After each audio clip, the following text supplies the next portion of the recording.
tardes. Vamos a revisar el tema de activo limitante y rendimiento.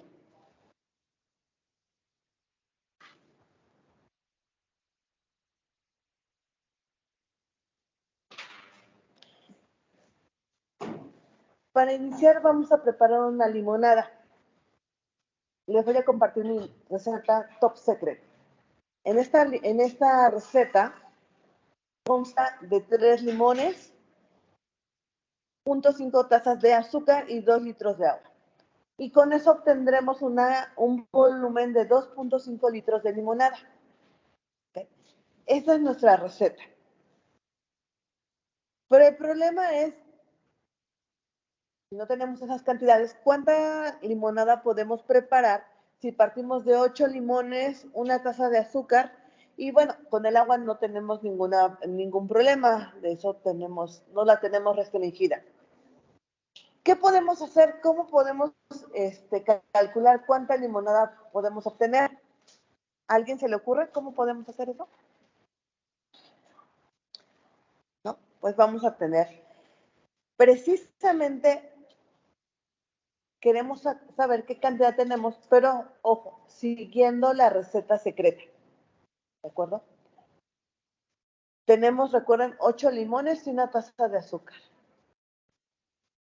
Vamos a ver con la primera probabilidad o la primera posibilidad de preparar nuestra receta. Vamos a empezar con los limones. Por reglas de 3 vamos a establecer precisamente el cálculo de cuánta limonada podemos preparar a partir de esos 8 limones. Sabemos que de la receta original se requieren 3 limones para producir 2.5 litros de limonada. Sin embargo, no tenemos 3 limones, tenemos 8 limones.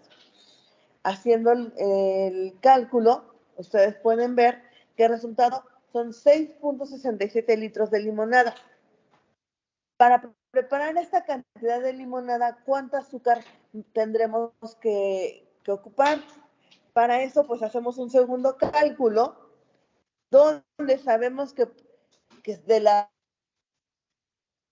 media taza o 0.5 tazas de azúcar para producir 2.5 litros de limonada. Sin embargo, por el cálculo que utilizamos de los limones, sabemos que podemos obtener 6.67 litros de limonada. Y a eso, ¿cuánto azúcar le corresponde siguiendo la receta original? Haciendo el cálculo pueden ver que yo requiero 1.33 tazas de azúcar. ¿Puede ser posible que preparemos la limonada utilizando los 8 limones? ¿Puede ser posible? ¿Sí o no?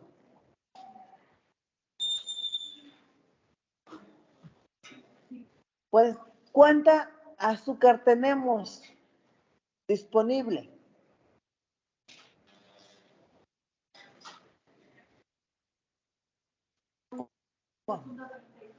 Esa es la que requerimos para seguir la receta con 8 limones.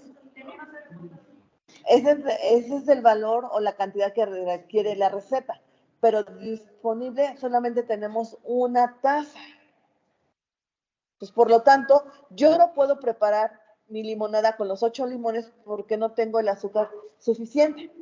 Vamos a revisar la segunda posible solución, pero ahora partimos de la cantidad de azúcar que tenemos. La receta nos dice que ocupamos media taza de azúcar o 0.5 tazas de azúcar para preparar 2.5 litros de limonada. Pero tenemos disponible únicamente 1 taza, ¿de acuerdo? Por lo tanto, ¿cuánta limonada vamos a obtener utilizando esa taza? Haciendo el cálculo, si ustedes pueden observar, dice que vamos a obtener 5 litros de limonada. Ahora bien, para preparar 5 litros de limonada, ¿cuántos limones yo requiero? Ese es mi segundo cálculo. De la receta original, yo requiero 3 limones y preparo 2.5 litros. ¿De acuerdo? Sin embargo, para preparar los 5 litros de limonada, ¿cuántos limones yo requiero? Haciendo el cálculo, obtenemos 6 limones. Tenemos disponibles 6 limones. ¿Cuántos limones teníamos disponibles? 8. Entonces, ¿qué ingrediente para preparar mi limonada, háblese de azúcar y de limones, es el que me restringe o limita la cantidad de limonada a preparar? El azúcar, ¿ok? Y el ingrediente que está en exceso, por así decirlo, son los limones. ¿Cuántos limones me sobrarían? 2. ¿De acuerdo? Esto que acabamos de ver con el ejemplo de la limonada, también lo podemos aplicar a las reacciones químicas. Y de hecho, la rama de la química que estudia esta parte se llama estequiometría, que es una palabra que viene del griego, que significa, por la parte de estoquein, que significa elemento, y metron, que significa medición. Vamos a medir a las sustancias en específico, ¿ok? Y bueno, la estequiometría es una rama de la química que se encarga del estudio de las relaciones cuantitativas entre elementos y compuestos dentro de una reacción química. Y de hecho lo vamos a aplicar a una reacción química. Espero que el ejemplo de la limonada pues, les haya medio aclarado un poquito para dónde va el sentido de esto. Vimos que para verificar qué reactivo o qué ingrediente, en este caso de la limonada, era el limitante, tenemos que hacer 2 cálculos por cada ingrediente. ¿Okay? ¿Podemos hacerlo más fácil? Sí. Y precisamente para hacerlo más fácil, vamos a calcular, ¿okay? O vamos a usar al factor. Y lo voy a simbolizar con una letra F.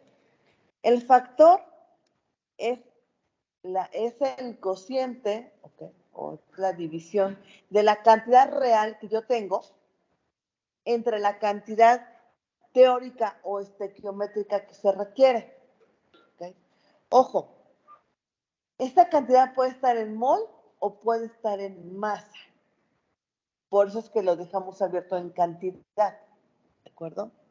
Ahora, el valor que se obtenga de F, el valor menor, a ese le vamos a llamar reactivo limitante. Y el que tenga mayor valor de las Fs, le vamos a llamar reactivo en exceso. ¿Quién es el reactivo limitante? Es aquel reactivo o reactante de la reacción que se consume totalmente porque interviene en menor cantidad, en menor proporción estequiométrica. Y como dice ahí, pues va a limitar la cantidad de productos que se generen. Y el reactivo en exceso es aquel reactivo o reactante de la reacción que se consume parcialmente porque interviene en mayor proporción estequiométrica. De aquí, ese es el que nos va a sobrar. ¿De acuerdo? Por ejemplo, para nuestros ingredientes de la limonada, ¿podremos calcular el factor para limones? Sí. Nosotros tenemos en la realidad 8 limones, pero la cantidad teórica, según mi receta, yo ocupo 3. Por lo tanto, mi factor es de 2.67. Para el caso del azúcar, el azúcar yo ocupo, en la realidad tengo una taza, pero teóricamente yo solamente ocupo media taza o 0.5 de la taza. Su factor es de 2. Y recordemos que el agua, pues el agua no tiene restricción. ¿Okay? Por eso no calculo el factor. Como notan, en el caso del azúcar, tiene el valor menor. ¿Okay? Por lo tanto, ahí podemos determinar que mi azúcar es el reactivo limitante, evitándonos hacer 4 relaciones o 4 cálculos estequiométricos. Únicamente se puede determinar con el cálculo de F, que es el factor. ¿De acuerdo? ¿Hasta ahí hay alguna duda? Bueno. Ahora bien, recuerden, generalmente es necesario preparar cantidades determinadas de productos a partir de cantidades de reactivos que no son estequiométricamente exactas. Por eso es que en algunas reacciones vamos a tener reactivo limitante y en otras reactivo en exceso. ¿De acuerdo? Por ejemplo, tenemos esta reacción entre el sodio y el cloro para producir cloruro de sodio. Cada bolita va a representar un mol. ¿Ok? Según la ecuación que tienen ahí, ¿cuántos mol de sodio se requieren? Según la ecuación, ¿cuántos mol de sodio se requieren?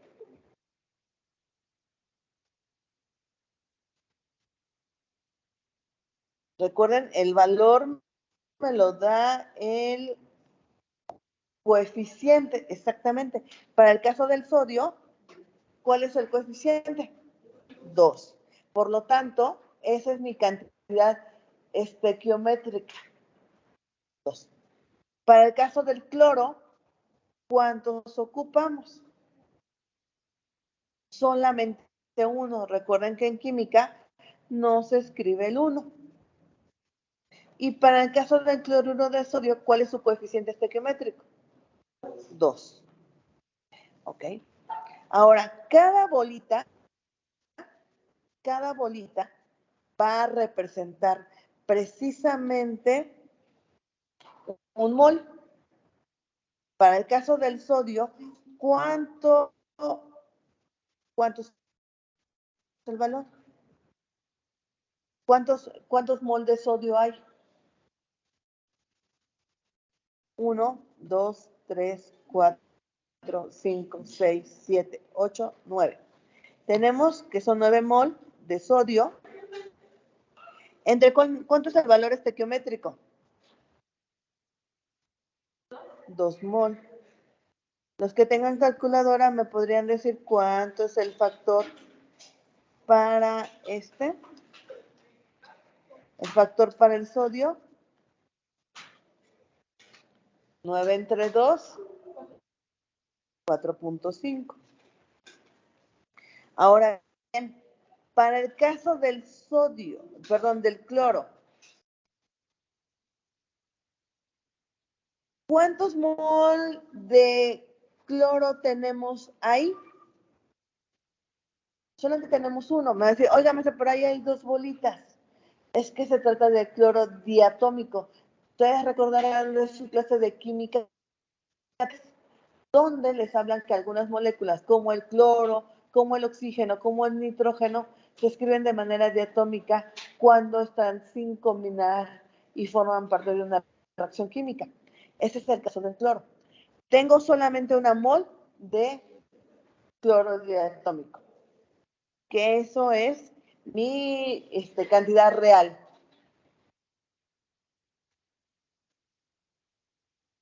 ¿Y cuánto es el valor teórico o estequiométrico del cloro?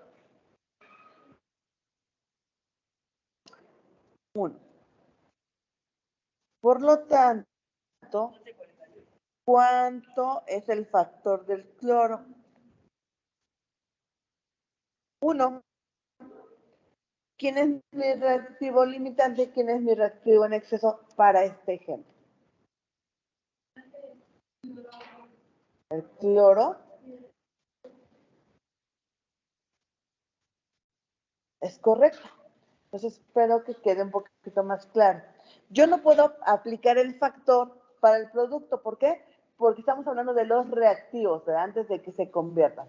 Para el caso de los productos vamos a hablar de otro concepto que se llama rendimiento. ¿Okay? Tenemos otro. Por ejemplo, aquí tenemos, ¿cómo se llama el primer compuesto que aparece en mi ecuación química?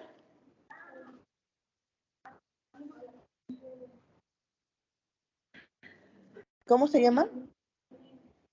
Se llama óxido de nitrógeno 4 o también monóxido de nitrógeno, que va a reaccionar con el oxígeno diatómico para producir óxido de nitrógeno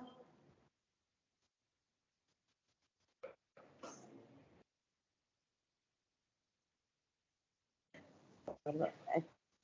En el primero es óxido, permítame, déjame lo corrijo. En el primero se llama óxido de nitrógeno 2, perdón, de nitrógeno 2. Y en el siguiente se llama óxido de nitrógeno, ahora sí 4.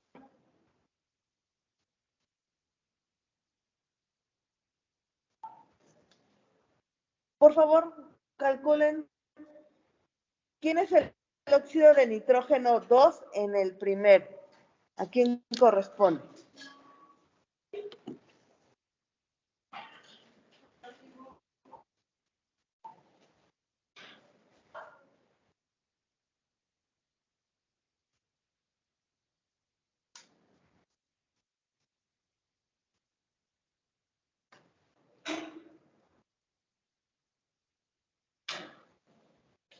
¿Quién es el óxido de nitrógeno 2?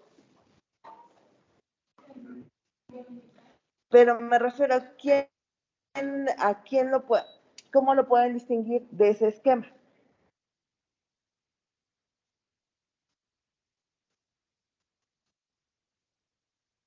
De ese esquema, ¿quién es el óxido de nitrógeno 2?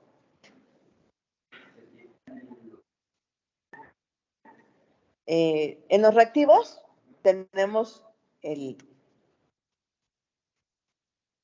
este esquema, estoy encerrando el círculo verde, ¿okay? Tenemos dos tipos de emblemas. ¿Cuál es el óxido de nitrógeno 2?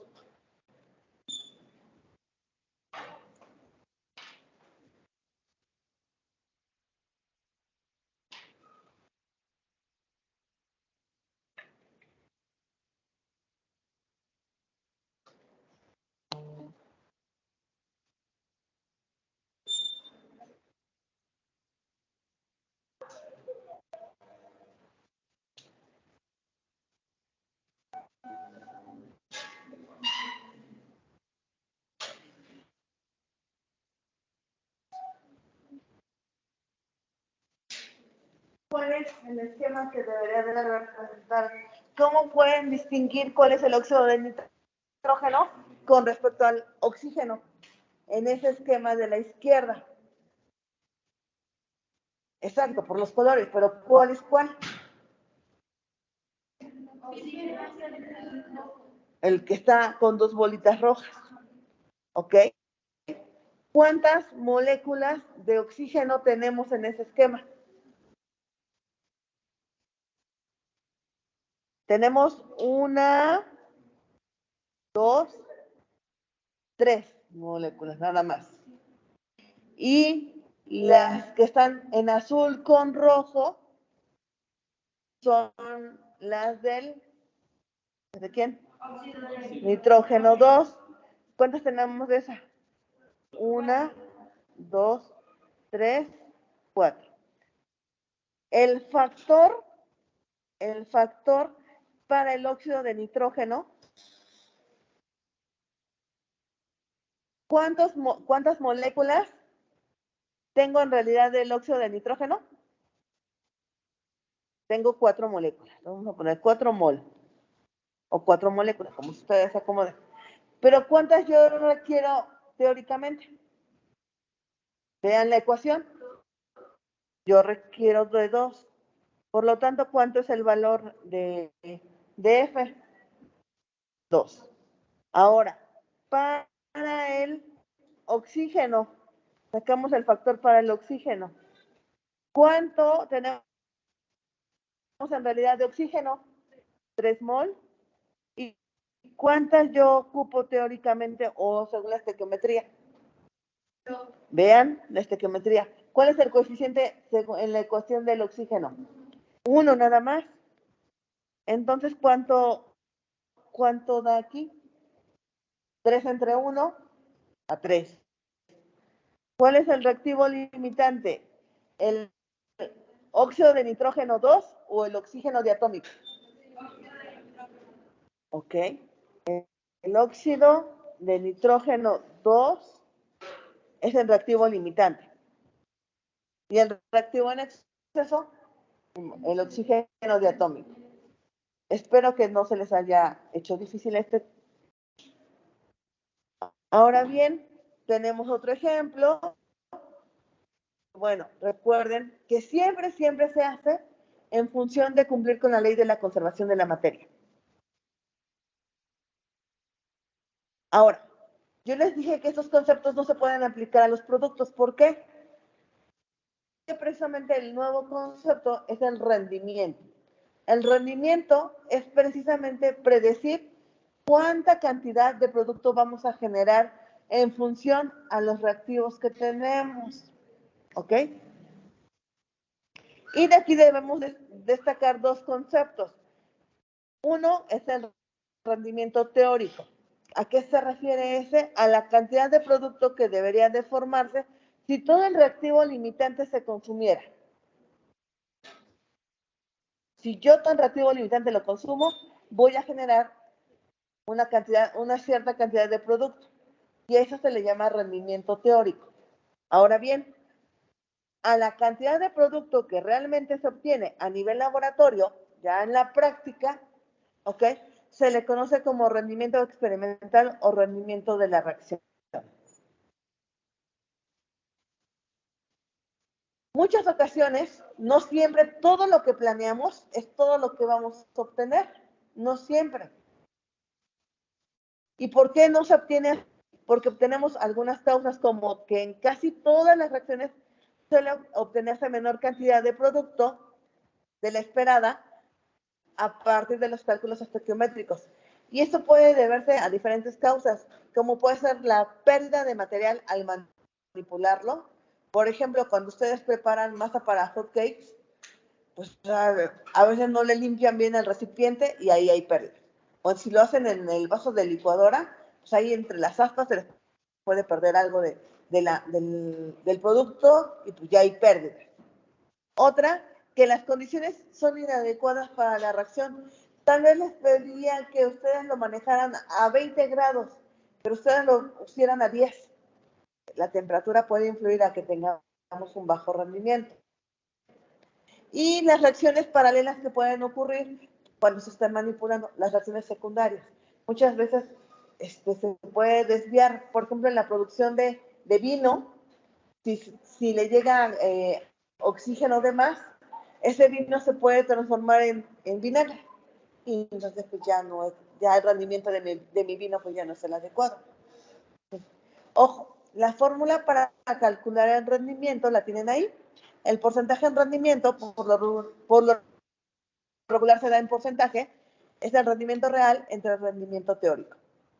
Dependiendo del proceso o la reacción química, es qué tan bueno sea este valor. Hay rendimientos, por ejemplo, si ustedes quieren extraer por ejemplo, oro de una mina, los rendimientos son tan bajitos, que hablamos de partes por millón. De ahí que ese producto sea tan caro. Pero hay rendimientos en los que pueden exceder el 100%. Por ejemplo, los helados. Los helados, casi el 40% de lo que les venden en un bote de helado es aire. Por ejemplo, cuando lo compran y se tardan en llegarlo a refrigerar a su casa, cuando lo destapan dicen, ¿qué pasó con mi helado? Se empezó como que a disminuir el volumen. ¿Por qué? Porque el aire que está atrapado en ese helado se está perdiendo y por ende el volumen va bajando. Entonces, ojo, cuando compran un helado, casi el 40% es aire de lo que les venden. Ahí su rendimiento pues rebasa el 40%, perdón, el 100%. ¿Sí? Y bueno, para que por favor lo tengan a la mano, eso es un ejercicio del rendimiento, por ejemplo, del óxido de magnesio. ¿Ok? Tenemos esa reacción química. ¿Ok? Y necesito que calculemos el rendimiento teórico magnesio. Por favor, transcriban la ecuación y pues les voy a pedir que lo intenten calcular. ¿Ok?